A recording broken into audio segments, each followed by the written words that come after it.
Having Courageous Conversations, where real talk dives deep. Each week we go beyond surface talk. We open our hearts, speak our truths, and dive into the stories that shape us. No scripts, no filters, just powerful, unforgettable conversations about life, purpose, healing, and truth. Join the conversation, because your voice belongs here. Please like, share, and subscribe. Check out our YouTube channel at Having Courageous Conversations, or email us at yourshowyourvoice@gmail.com. Now, let's have a courageous conversation. The views and opinions of our guest and hosts do not necessarily reflect those of New Thought Media Network, or any organization we may be affiliated with. Here at New Thought Media Network, we welcome freedom of speech and courageous conversations. There are many topics that can be difficult to navigate. Challenging the status quo and engaging in lively debate is important to expanding our understanding of one another, and life in general. Creating a peaceful world doesn't happen because no one disagrees, it happens from a willingness to understanding one another. In our programming, we strive to expand consciousness and assist people in creating remarkable lives. Your comments are welcome at info@ntmedia.org. Good afternoon, good morning, good evening, wherever you're joining us from. Welcome to today's episode of Courageous Conversations, which is a heartfelt, spirit-led online series where we explore the transformative power of honest dialogue. My name is Cheryl Rogers, and I'm delighted to be here with you with my wonderful co-host, Mark Dupuis, and together we'll be guiding this conversation with our special guest today. And Mark, I'm going to invite you to introduce her. Thanks, Cheryl. My pleasure. I'm going to first start by saying something Nil talked about.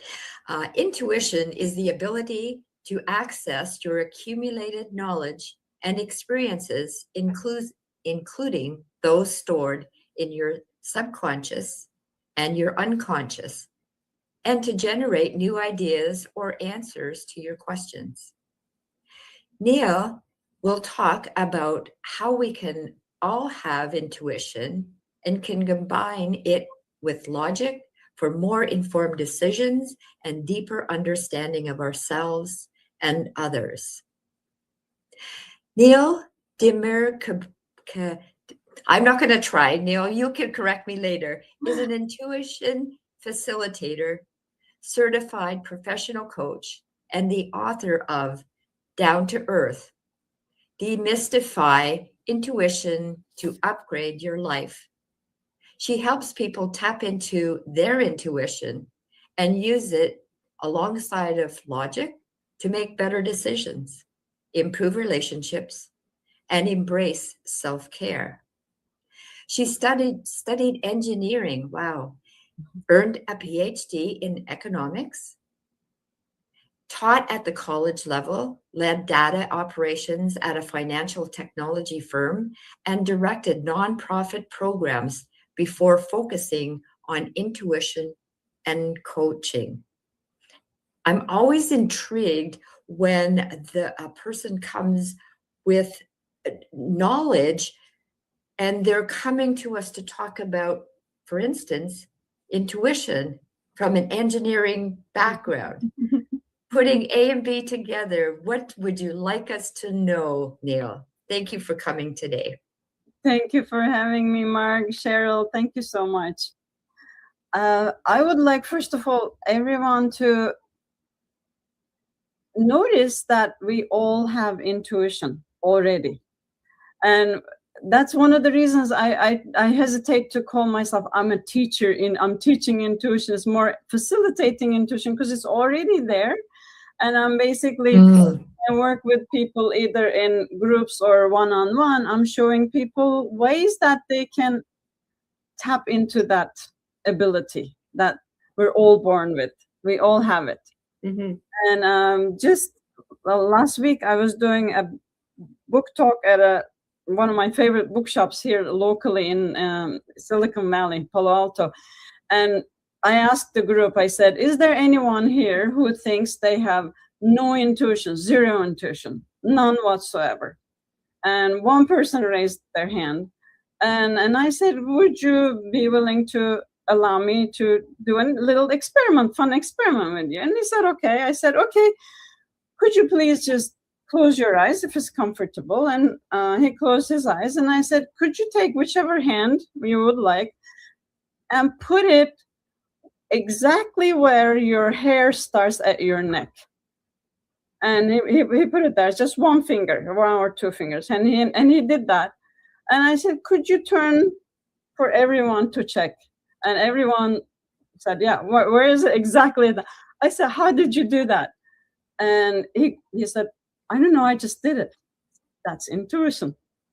Did you think about it? Did you say, no, I should go half an inch lower or a little bit higher? Just went there. It's your intuition, because it's one of the things how many times you combed your hair or washed your hair, you know your body, life, so many things in life that you do on autopilot mode that relies on intuition all the time. So for people who say their intuition is weak or is not there, first let's just see where it's actually there and thriving, and it's really helping you every moment of your life. So was there a moment when you realized that intuition was more than instinct or coincidence? Yes. There were many such moments, because instinct is more survival based, and it's almost our very base. It's people would talk about amygdala and fight and flight and all of those things, or even drinking water when you're thirsty can be called an instinct. But intuition taps into knowledge. It really goes into that today's world. I can make these analogies about, it's like storing data. So being able to go into part of your mind, part of your neurological system, your whole body, where you store data that you consciously are not aware of or consciously not capable of accessing directly, by using logical chain of thought, if this then that, or because I did this, because I did that. It's our cognitive way of tapping into all that stored information. So, because of that, it goes beyond instinct. It also includes our life experiences. It goes to everything. So you cannot, for example, take a firefighter and have them make a decision on an airplane flying situation, whereas you not, and you cannot take an airline pilot and put them into a firefighting situation. But each of them in their specific area could make split-second decisions and save people's lives. So what comes up for me then is, you're saying that intuition comes from within, not from something outside of ourselves, and that it comes from basically what we've learned and experienced over our lifetime. Yes. And I know some people would say, well, what about psychic phenomena? In my way of teaching, in my world, I don't go into premonitions or psychic phenomena. But for people who want to explore that, there are ways, and there are teachers who explore that. And maybe one way of bringing that together is then you're going into like the whole connectivity part of everything. And but yeah, in the way I do intuition, especially also because of my background, then people here in the technology world, I live in Silicon Valley, can also relate to being able to use all their knowledge and experiences that maybe their conscious mind forgot about, but they want to be able to tap into it for their creativity, for their work, for coming up with solutions to the problems then we keep it more, okay, your accumulated knowledge and experiences based on your life coming from within you. But I am not going to say everything else doesn't mean anything. They also mean a lot, but they could be explored in different ways. Yeah. Mm-hmm. So even though we don't remember our experiences and our learned behaviors, we have what in intuition is called a gut feeling, which comes from that experience or knowledge within ourselves. Yes, within ourselves, within ourselves. And a spiritual way of looking at that would be, this is how we're created. We are given that connection to ourselves, and that connection to ourselves is part of the connection to each other. Okay. And it begins. Yeah. No. Sorry, I thought you were done. Oh yeah, it's all. Okay. Do you have a personal experience that stood out for you, that you had an aha moment, and that's maybe what inspired you to grow your intuition or acknowledge it even more than you previously had, maybe? Yes. Again, many times in my life, many of the big life decisions, I really felt a very strong sense in my whole body. For example, when I was choosing where I went to college, when I first visited that college, it felt, this is my place. It was beyond, it really was beyond, oh yeah, it's a good university, I can study what I want, and checklist. It was not a checklist. There was the checklist, because I also always say in my book as well, take your intuition and take your logic, put them together, and if necessary, look into research, because maybe it's not even in your area of expertise. Bring everything together before you make a decision. So I had my checklist, but I also went there and felt how it felt to be there. Do I feel like I can be here? Do I feel like I can be happy here? I can learn here. And it was that click. Yes, this is my place. And I was fortunate enough to be able to be accepted later. So that's another part of it. But yeah, it felt like that. Awesome. And is there an example or a time that you didn't follow your intuition and went, if I had only listened to myself? Oh, yes. There's kind of like the opposite of it. When we were looking at houses to purchase, and we saw this house that we're living in, everything about my logic was saying, go for it, otherwise it would be too late. This was several years ago, and competitive housing market. But my intuition felt really heavy, and I couldn't really decide or figure out what it was saying. Yeah. And I decided to go with logic, and it also overlapped with my husband's decision. But later on, time showed me that my intuition was saying, it's an old house, it's going to require a lot of work. I was walking around sensing all those things. Oh my God, this is going to be hard. This is going to be hard. Yeah. Those are great questions, Mark. Yeah. And great examples. Like, it's hard. It's hard. Okay, you've got the intuition, and you've got, like, I'm a logical person. Cheryl will tell you that, because I deliberate. And so, yeah. So what do you feed? Which wolf do you feed, right? Yeah. And that's why we work so well together, because I'm not logical. I go with my gut. Yeah, I love to work with people who are on either side of that scale, or in the middle, or anywhere, because we get to explore. It's life is about that. Life is about exploring our different abilities, learning new things, and see how this feels and how that feels, and all of it. Yeah. And I won't say I'm like that all the time, because I can be logical, of course. Yeah. But what certainly makes Mark and my working relationship so strong is the fact that we balance each other out somehow. That's beautiful. I can see that. I can see that, and I can feel that. Yeah. Yeah. So it's interesting because I'm hearing you talk about using intuition and logic together, whereas some people might consider logic as opposite to intuition. What would you say to them? That makes me even kind of chuckle inside and smile outside, because intuition in so many ways, not in every way, but in so many ways, intuition is accumulated logic. It's your learning. It's what you figured out before.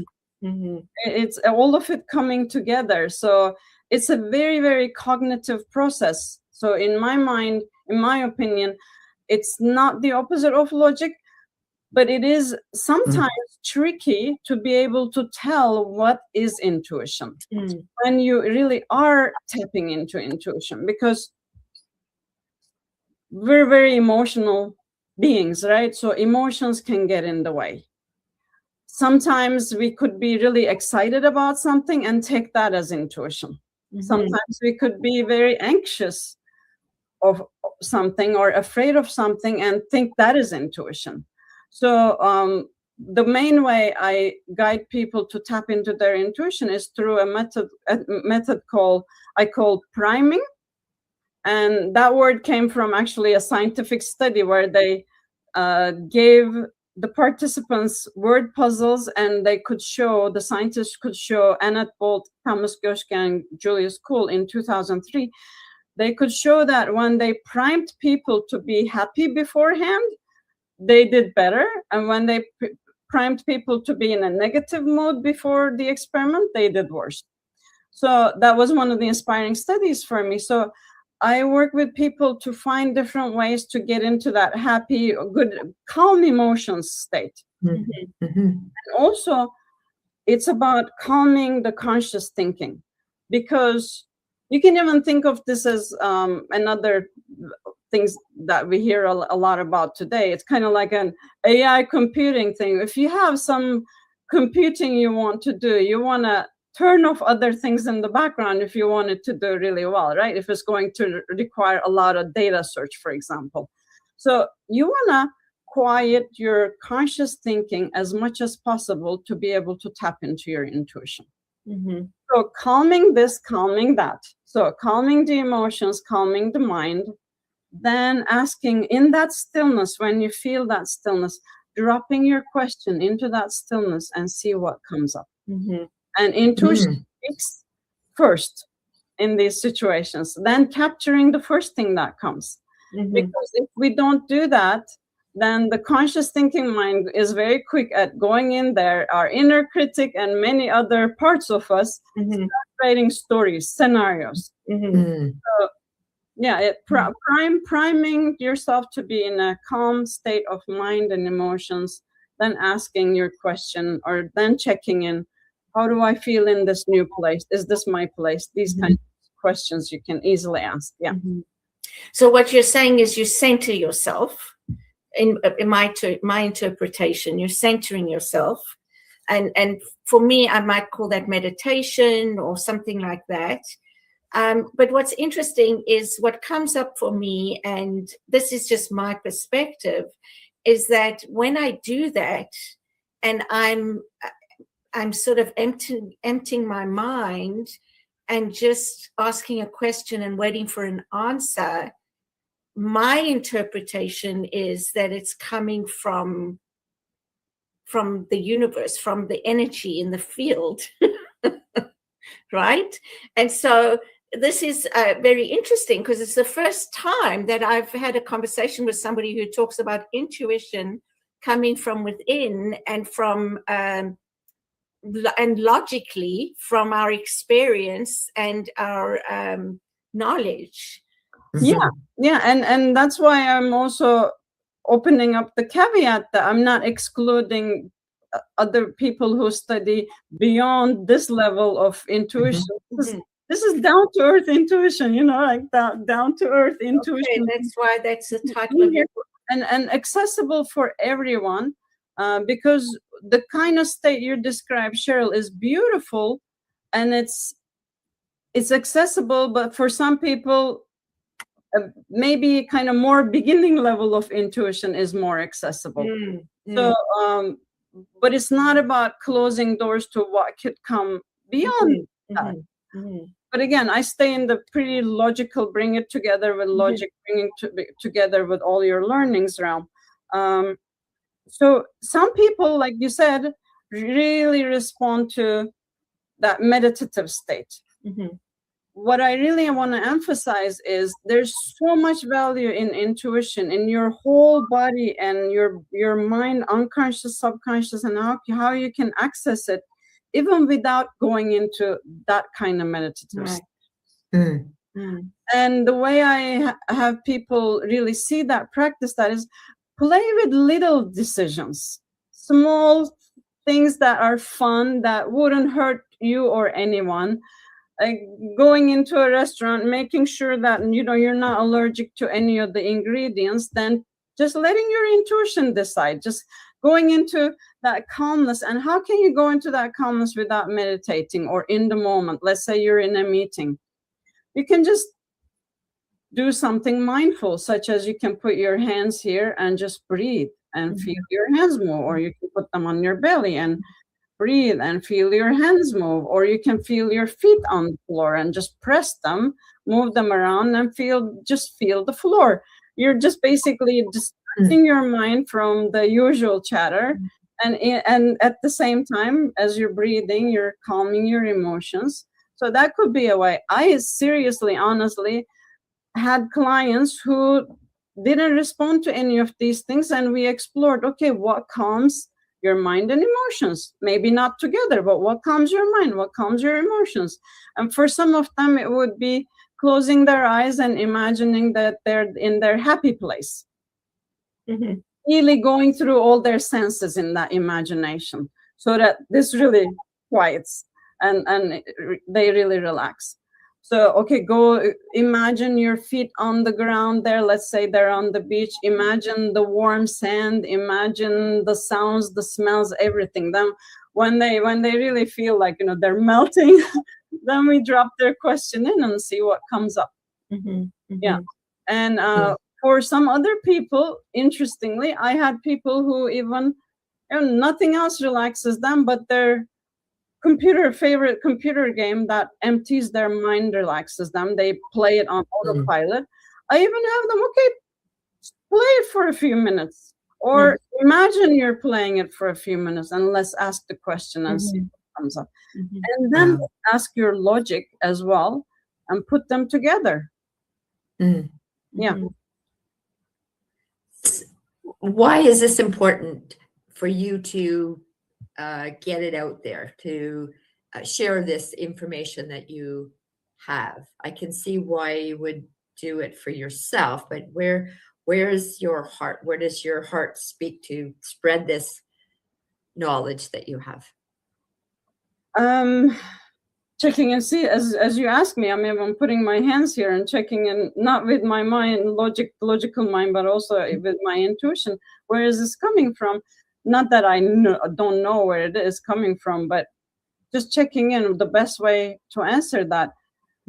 Because based on not only my own experiences, but as I discussed and kind of explored this with my teachers, being in groups of people learning this from different teachers, and then after starting to teach, I got more and more convinced that we can really enrich our lives, and we can expand our hearts and our awareness when we bring all our abilities in, including intuition. So let's say I'm stuck in a situation. It could even be I'm in a traffic jam. I'm in a traffic jam literally on the road. I'm in a traffic jam of life. To be able to see an alternative, to be able to see a different perspective, even in the 2 coaching schools I've been to get my certifications, we use these, what's another perspective? When the client feels stuck, what's another way to look at it? Intuition brings that. what's another way to look at this? Mhm. It opens you up. It makes you be aware of other possibilities, and also it softens the heart. As our awareness grows, our compassion grows. Mm. Especially when you invite intuition into personal connections and communications with each other, people listen differently. People listen at a deeper level, and as we listen at a deeper level, then we communicate more openly, more honestly at a deeper level. Therefore, I hope we understand each other better, and as we do, we have more tolerance, we have more compassion, we have more accepting of everything, everyone as they are. So, Excellent. long answer, but yeah. Yeah, that's lovely. That is beautiful. Thank you. Yeah. When well, as we're talking, I'm thinking about, we a lot of us think about religion and spirituality, or at least I do. I'll speak for myself. Religion, spirituality, all these other things. And what I'm hearing from you is down to earth intuition doesn't separate anything from anyone. It's available to everyone. It doesn't matter what religion, it doesn't matter what spiritual sect you're from. This is a down to earth, logical, I'm going to use the word, form of intuition that anybody, whether they're an atheist or whatever they are, can learn to do. Yeah. Can learn and can experiment with, again, making sure there's no harm to themselves or anyone, experimenting with small decisions, going to the grocery store. Okay, what do I cook today? Big question. Narrow it down, go to the produce section and just ask your intuition, which color, which area of this beautiful display is appealing to me right now. And go there and see, pick up an ingredient. Okay, what would you like to combine yourself with? Who would you like to play with, so that we create a beautiful dish here that's healthy and good for us? So just play with these things. And also, I'm also trying to bring more playfulness into everyone's life, to bring more joy. And again, it's a gateway to compassion. It's a gateway for unity, right? Yeah. Yeah. Okay, I'll be an Oprah. Hashtag gateway to. Yeah. It's very hard to be mad at people when you're playful, when you're having fun. Brilliant. And what have you noticed about intuition in group dynamics or leadership roles? Yeah, in terms of, I also, in my background, as Mark very kindly shared, I have a period when I worked in corporate world, finance, technology, data. I've seen, myself included, I've seen so many different leaders in different management roles, and I have seen leaders, and also through coaching, I had been coaching some managers or leaders as well. And I have seen leaders who totally follow their intuition very comfortably, and I have seen just the opposite as well. And but I've also seen sometimes, through one of my clients especially, she would come and give me examples of this one person she worked with who would follow their intuition so tightly and so closely at the expense of others. So this is why I also kind of really bring in, ask your logic, make sure, bring in research, talk to experts, not just say, because until we really know our intuition very well, sometimes, like I said before, to me, what she described sounded like that person was very excited about a new area they could start marketing or, start their brand in, and made that decision, and it cost them a lot, and people lost jobs and livelihoods and things like that. So yes, bring intuition in, but really practice your intuition to make sure what intuition is, and make sure you're not being just emotional. And even if it is your intuition, make sure you're not being the airline pilot making a decision in a firefighting situation. Make sure your intuition is relevant to that area. Yeah, great answer. It's halfway through the show already. So we're just going to take a minute or two for a break.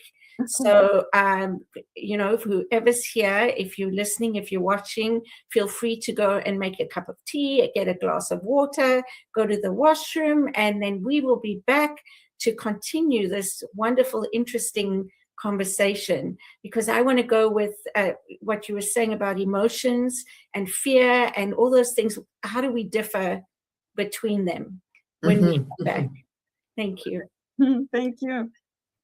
Please help us say thank you to all of our organizational sponsors, including the Hefferland Foundation, Affiliated New Thought Network, International New Thought Alliance, Science of Mind Archives and Library Foundation, Center for Spiritual Living Denver, Center for Spiritual Living Midtown, New Thought Philadelphia, Center for Spiritual Living United Life, Sunshine Cathedral, Planned Happiness Institute, Summit Center for Spiritual Living, One Heart Retreats, Universal Joy Center, Unity Kitchener, Unity Spiritual Center Ottawa, Home Center for Spiritual Living, Satya Center, Begin Within Ministries, Center for Spiritual Living North Jersey,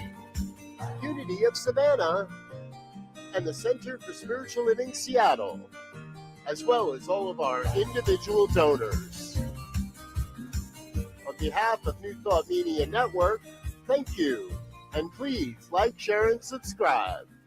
New Thought Media Network, come be you.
Wow, thank you for staying with us. This is a really fascinating conversation, and listening to Nil, it's really looking at intuition in a new way for me. And you spoke about maybe different levels of intuition, and so this is a very grounded one, which you refer to. This is very down to earth, and so anybody can do this. So my question, just before we left my thoughts were, how do we distinguish intuition from fear, conditioning, negative conditioning, negative experiences and learning, or emotional reaction? Yeah, I teach various tools, and I share them in my book as well. So one of the ways, especially when it comes to emotions, is first of all, if you're in the, let's say sometimes people say they get an intuition without asking for intuition, it just shows up, right? Let's say some idea or some thought or some feeling just showed up and you want to know if that's intuition or not. Let's say you're choosing a path between right or left or middle or 90 degrees, and something is saying, just go this way, go this way. And you want to make sure that this is intuition. I would say do a quick priming exercise. And like we talked about, for some people, it could be meditation. Priming is anything that calms your conscious thinking, quiets down your conscious thinking and your emotions. Or it could be just breathing, following your breath for a few minutes or even moments, depending on how much time you have in the situation. Or it could be just taking yourself to your happy place in your mind. Then ask yourself again, just ask your intuition. Is this the way I should go? What did you just say? Could you please repeat it for me? And you can do it more than once. You can check in a few times. Mm-hmm. If it is intuition, if it's not just some passing in emotion, it really anchors itself. Mm-hmm. So that's I call that anchoring test. I also call it sometimes shake the answer. Some of us remember when we used to have these, I can still see it in some funky stores, but those little balls that had pool balls, you would shake it and it would show an answer, yes, no, maybe. Yes. So I just say, take the answer or take your hunch, shake it and look at it again. Prime yourself, prepare yourself with that calmness, shake it and see what comes up. Mm-hmm. That's a very good test. Mm-hmm. And still, even if now you're sure that is intuition, still ask your logic. What do you think? What do you think? Does this make sense? Does everything add up? And if necessary, talk to experts in that area as well. Yeah. Mm-hmm. Sounds like you have a lot of conversations with yourself. I do. I do, yeah. Tell us about your book. Oh, okay. My book is born out of all my experience in teaching, doing this facilitation. The teaching part, or like I said, is facilitation more than teaching. I'm just basically helping people bring out what they already have. And it came out of, for many years, I was doing, when I was in the corporate world, on the side, I was doing intuitive guidance sessions with people.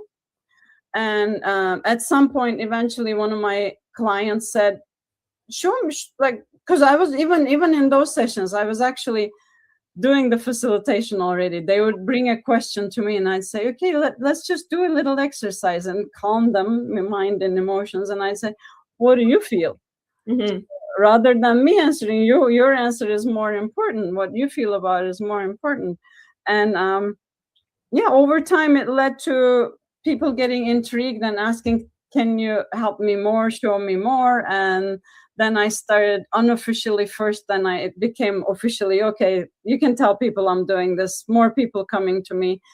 And then I had accumulated enough session notes and curriculum and everything to, like, I basically ended up with this huge file, 350 pages. I was putting everything in there. And, in July 2024, very clear date on that.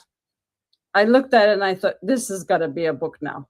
Mm-hmm. And I took from July 1st, 2024 to the exactly a year point late in 2025 to turn it into a book, a manuscript, and the rest. Yeah. Mm-hmm.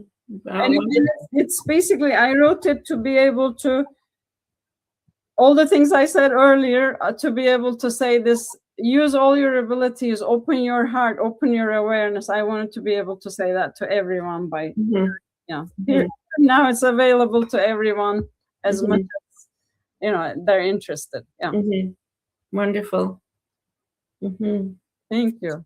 So it's a fairly new book. It's a fairly new book. It came out September 15th, 2025.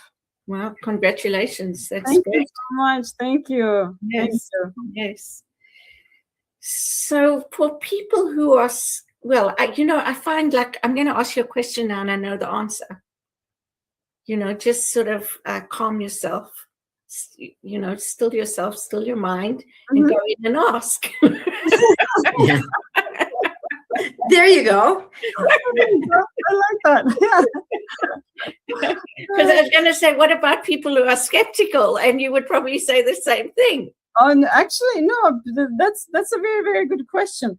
People who are skeptical, there are many people in my life now, my friends, close circle, people in the family who were skeptical, and for a while they just observed me. And then they started talking to people who were working with me, and then they started kind of opening up. And I also wrote the book in a way, in a language and in kind of an approach that could also help skeptics explore this. I'm not trying to say I'm convincing people, but just something to explore. Why not? Something to explore and play with. So yeah, I kind of wrote it for people who have that questioning, analytical, reasoning type of mind. So yeah, I'm hoping some people who are on the fence feel, after seeing it or reading it a little bit, at least feel like, oh, there's something here. Let me really get into it a little, at least. Yeah, I'm just hoping to open up little cracks here and there, and just then open a door or a window, or like have fun and experiment. Yes. I see you were talking about playful experiment, making sure no harm to anyone or themselves, and experiment with small decisions, see where it takes you. And also one of the things I also early exercises I give in the book is journaling your intuition. So one of the ways we can get to know our intuition and see how it speaks to us and all of that is to keep track of it. So it could also be a playful thing to start an intuition journal. When did I get a hunch? What kind of hunch was it? Who was around me? What kind of environment? Then you can look at these things and see, oh, that hunch really turned out to be valid, and oh, this one too, and oh, look at that. Oh, look at that. When I'm at when I'm in the forest, I'm more intuitive. I don't know, whatever comes out of it. It gives you information about what primes you, what opens up your intuition. Thank you. I'm witnessing a lot of playfulness in you, and you spoke about that earlier, and that it's part of what you inspire to do for yourself, and I hope invite other people into humor and playfulness. And I see that as you're talking, it doesn't seem like it's. I know there's a serious component to it, and I see a lot of the playfulness that you spoke about, and we all could use more of that in the world. Yes. I think, Thank you. There's the serious part of it too, like you said. There's a whole chapter on the science of intuition, because sometimes that surprises people too. Science, intuition, of course. I mean, how could someone be studying psychology or cognitive science or neuroscience and not be curious about this ability, right? So there's tons of science of intuition, and I give a kind of like a summary of that in the book as well. Interesting. In your bio, it says that you were an engineer by. Yes. So what type of engineer? I know there is many different avenues in the engineering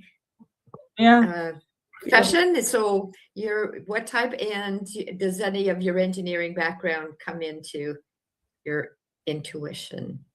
Yes, I studied industrial engineering, so it's very much about finding optimal use of resources in various environments, whether it's production environment or a company. So basically, best use of resources in a given context. It comes in a lot. I mean, and in industrial engineering, we get trained in many different. We take classes from many different engineering degrees, such as, we take classes from civil, electrical, computer, and all of that. So it's a very diverse way of studying, and it so many components in. And as one person who came to give a talk at my university said, I love what he said there. He said, what you're getting here is formation more than information, because the information you may forget, but the formation stays with you. I think the engineering formation stays with me. Then when I did my grad school in economics, got my PhD, and I really had that formation on top of it. So it's all these formations all together. They form how I relate to the world. They form how I look at things. So I may be more structured compared to maybe some other people who explore intuition. I may be questioning it more. I may be looking at different angles more, or the opposite. I don't know, but that's sometimes how I feel. Yeah. Practical intuition. So what are the common myths about intuition that people share with you that you'd like to dispel? Number one that really is one that even when I see some of my previous teachers say it or put it out in a book, I'm like, oh, please, I hear this. Trust your intuition. This, just like how I was saying, intuition is not the opposite of logic. They can go together, they can work together, and it can even be seen in some ways as accumulated logic. Trust your intuition is a very general blanket statement. What I say is know your intuition. Listen to your intuition, know your intuition. It doesn't mean do everything it says.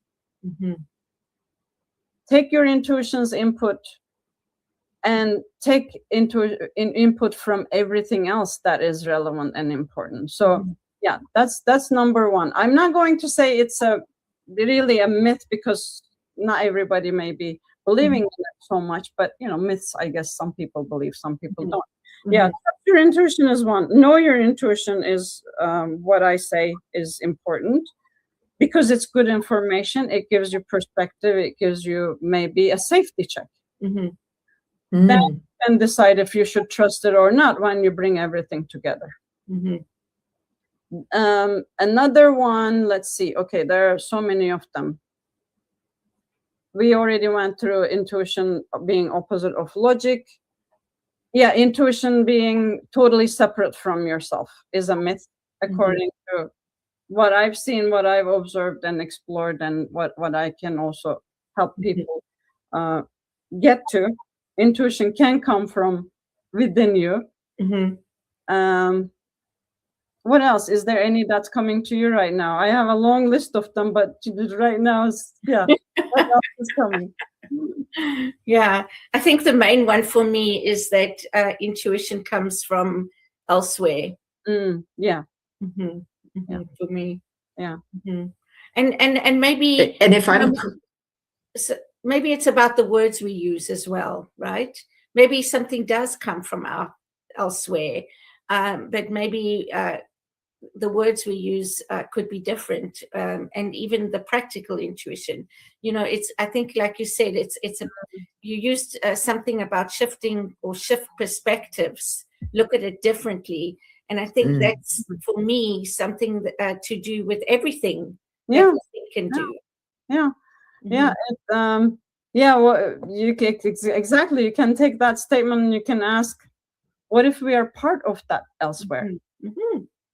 Mhm. Yeah. And does it have to be either or? Can it be both? Yeah. Sorry, Mark. Go ahead. Yeah, I forget now. Oh. I was going on my intuition and it's gone now. Just I'm totally center yourself. It is gone. Yeah. It's grown. Yeah. I actually don't know what it was in this moment, but when you were talking about your engineering, you had a degree in engineering, right? Yeah. Yes. And all the different factors that made engineering came together. I was thinking of what you were saying about intuition too. It's like, it's not just one thing, it's an accumulation of. Yes. And that stood out to me while you were talking about engineering. And And what I was going to say is totally gone, but it'll come back. And Mark, as you're saying that, to go back to Cheryl's question, a general myth, not just only about intuition, a general myth is trust means no questioning. That drives me crazy, because for me, trust comes after questioning. Trust comes with questioning. Trust comes with exploring. So you have to build trust, basically. Yes, you don't just unconditionally trust. Yeah. That's a very good point to make, for sure. So I can believe that. The skeptic me, I can believe those statements because it's all, again, it's all of it. It's not, oh yeah, this is simple and you just do this and Bob's your uncle, yeah. Very practical. Thank you. So I'm wondering, we almost coming to an end. You spoke about, I don't know what you called it, but you called when you calm your mind and you what I call center yourself. Yes. Perhaps you can tell our listeners and our viewers, just give them an example of a process that goes beyond that. Like, that's what you do, and then how do you bring it all together? Yes, a step by step. So step by step, tapping into your intuition. Let's say you have a decision to make. It could be as simple as, what should I have for dinner? What should I cook for dinner? Or it could be something more complicated, such as one of my clients yesterday was asking me, she just received a job offer, what to do about it. So and again, you're going to ask your intuition, then you're going to ask your logic, and you'll do your research. Given that, so how do you ask your intuition? Number one, making the question clear. So asking our question, a broad question such as, what do I do now? It's just like treating your intuition the way you would treat a wise friend. You don't just go to a wise friend and say, what do I do now? You just, okay, what do you mean? About what? It's just you narrow down, you hone your question, you make it a bit more, okay, what's my first step in this job situation? Or you can narrow it down to a yes or no question. So do I say yes or no to this? Or you just simplify your question for your intuition. Once you have that question, I would always say, especially if you're doing this as a practice, it's not like you're in a room full of people, and if you don't have time pressure. So prepare your question, really narrow it down, and either write it down in your intuition journal or on your phone or on a piece of paper, or imagine writing it down somewhere. The act of doing that is setting the question aside.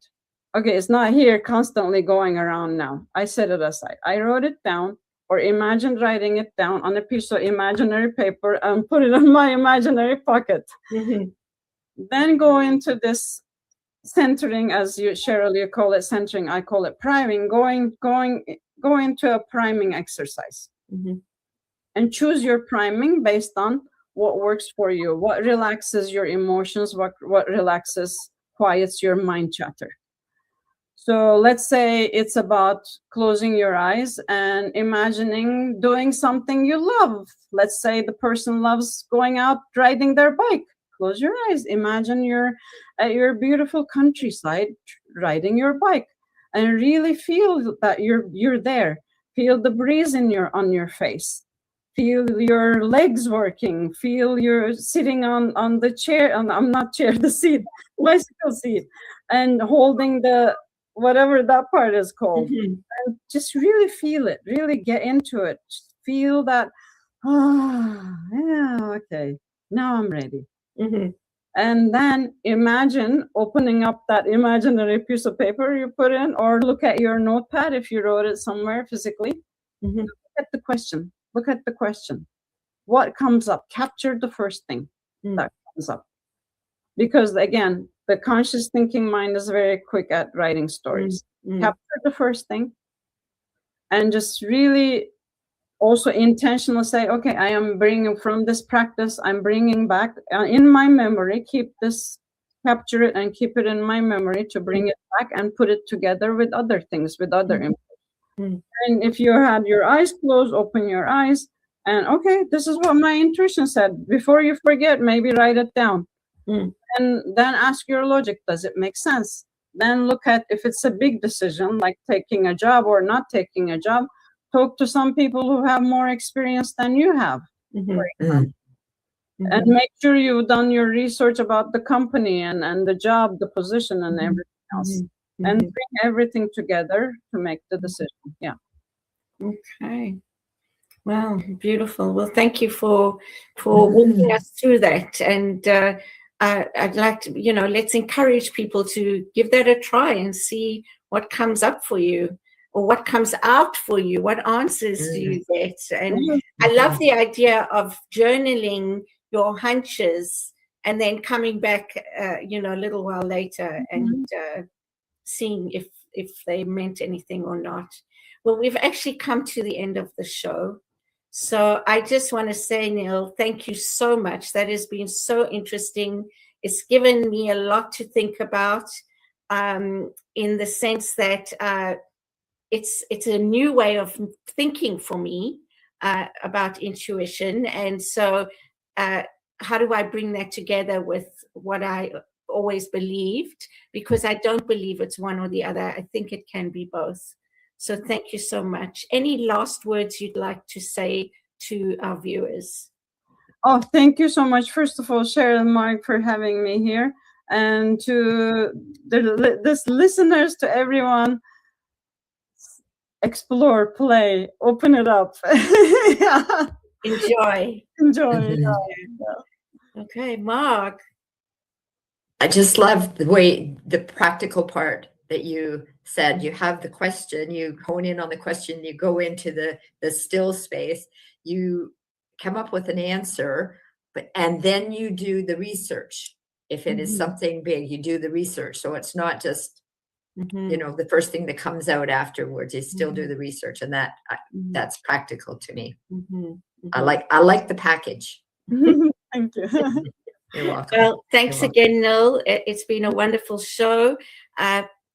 For anybody who wants to know about Nil's book, it's called Down to Earth. And it talks about her experience with people about intuition and the different steps you can take. So thank you for joining us. Please like, share, and subscribe. And we hope to see you all back next week. Bye. Bye for now. Thank you.